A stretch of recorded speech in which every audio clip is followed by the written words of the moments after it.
The Last Pharaoh's Gambit. Cleopatra and Mark Antony's empire shaking. Romance, picture this. The most powerful woman in the ancient world, wrapped in golden silk and draped in pearls worth a king's ransom, dissolving one of history's most expensive earrings into a cup of wine just to prove a point about extravagance to her Roman lover. This wasn't just a display of wealth. It was psychological warfare disguised as dinner theater, and it worked. The love affair between Cleopatra, the seventh Philopator, and Marcus Antonius didn't just reshape the Mediterranean world, it nearly brought the Roman Empire to its knees and cost both lovers everything they held dear. But to understand how a Ptolemaic queen and a Roman general became history's most infamous power couple, we need to peer behind the Hollywood glamour and examine the cold, calculating political chess game that masqueraded as romance. The stage is set. When Titans collide by 41 BCE, the Roman world was splitting at its seams. Julius Caesar lay dead on the Senate floor, victim of 23 stab wounds and Republican idealism. His heir Octavian, the future Augustus, controlled the West, while Mark Antony, Caesar's most trusted lieutenant and arguably Rome's greatest military mind, held dominion over the wealthy eastern provinces. Between them, they had carved up the known world like a holiday feast. But Antony had a problem. His eastern territories were hemorrhaging gold faster than a punctured wineskin. Drained by expensive campaigns against Parthian forces and the constant need to maintain loyalty among fractious client kings. Egypt, meanwhile, sat like a jeweled prize at the heart of his domain, the richest kingdom in the Mediterranean, controller of the grain that fed Rome itself, and ruled by a woman who had already proven she could bend Roman generals to her will. Cleopatra VII was no wide-eyed when she received Antony's summons to meet him at Tarsus. At 28, she had survived palace coups, civil wars, and the assassination of her previous Roman patron, Julius Caesar, with whom she had shared both a bed and a son. The last active pharaoh of Egypt was a polyglot intellectual who spoke at least 9 languages, had studied mathematics, philosophy, and rhetoric, and understood Roman politics better than many Romans themselves. She also knew exactly what Antony needed and, more importantly, what he wanted. The seduction that shook an empire.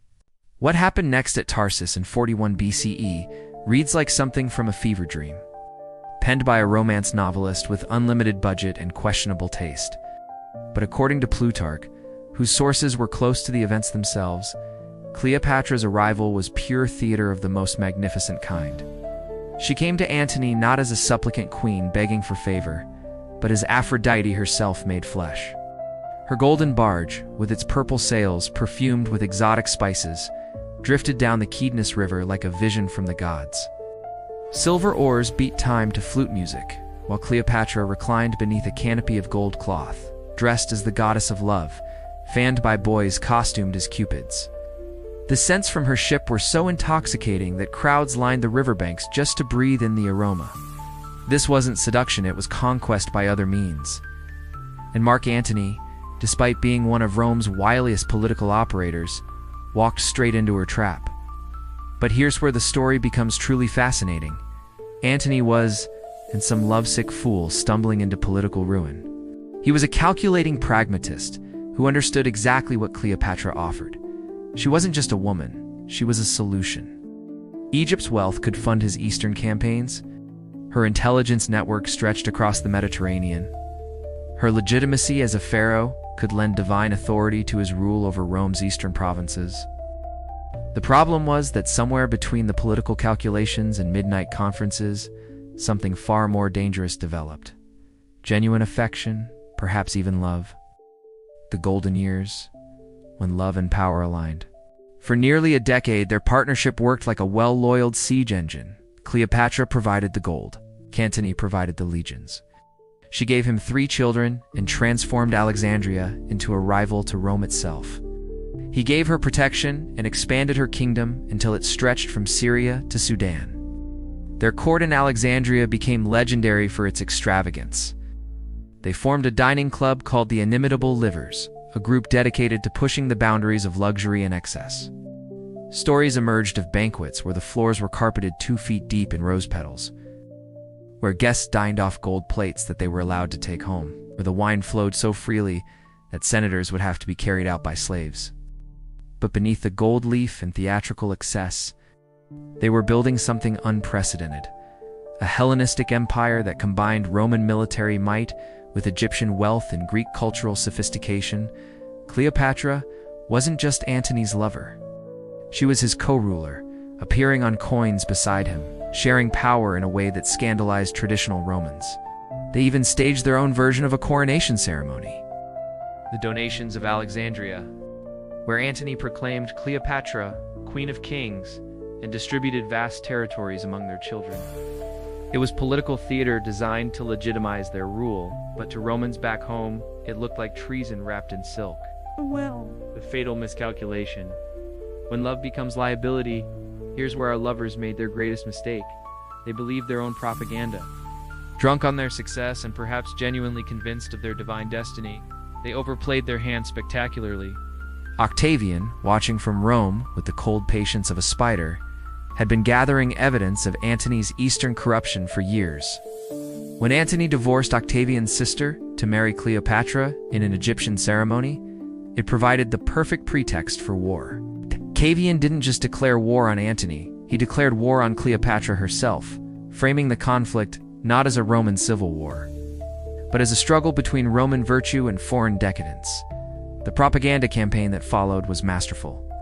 Cleopatra became a sorceress who had bewitched a noble Roman with Eastern magic. Antony became a traitor who had abandoned Roman values for barbarian luxury. The reality that this was a power struggle between two Roman strongmen was buried beneath layers of xenophobia and moral outrage. The end came at Actium in 31 BCE, in a naval battle that should never have been fought. Antony and Cleopatra's combined fleet was larger and more experienced, but Octavian had managed to maneuver them into a position where retreat would look like cowardice. When the battle began to turn against them, Cleopatra made a decision that historians still debate. She sailed away with her squadron, and Antony followed. Was it cowardice? Or pre-planned strategic retreat? A moment of panic? We'll never know for certain, but the result was devastating.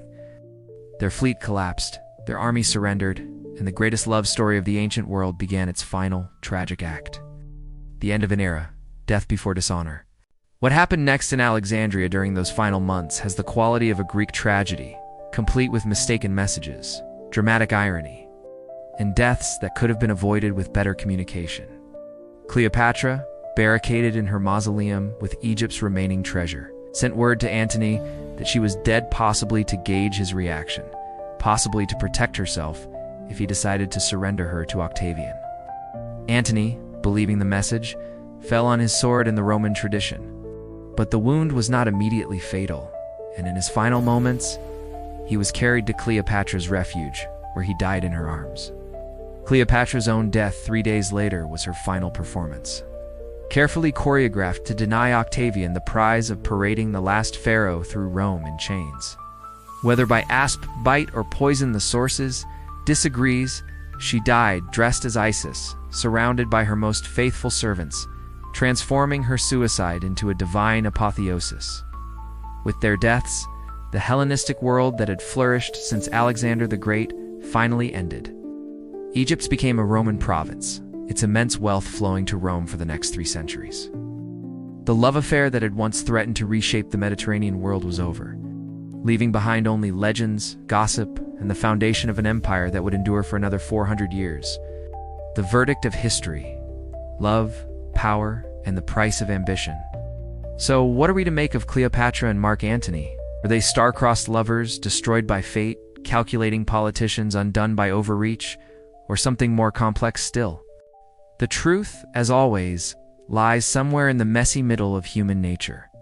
They were both shrewd operators who found in each other not just political advantage, but genuine partnership, perhaps even love. Their mistake wasn't falling for each other. It was believing they could have it all: love, power, empire, and legacy. In the end, their story serves as a reminder that even at the heights of power, human beings remain vulnerable to the same forces that drive us all: ambition, love, pride, and the fatal belief that this time we can beat the odds. They gambled everything on a vision of a world where East and West could merge, where love and politics could align, where two brilliant people could reshape the world through sheer force of will. They lost that bet, but in losing, they created a story that has outlasted the very empire that destroyed them. And perhaps that's the greatest victory of all. In a world where power is temporary but legend endures, Cleopatra and Mark Antony achieved the only kind of immortality that matters. They made themselves unforgettable.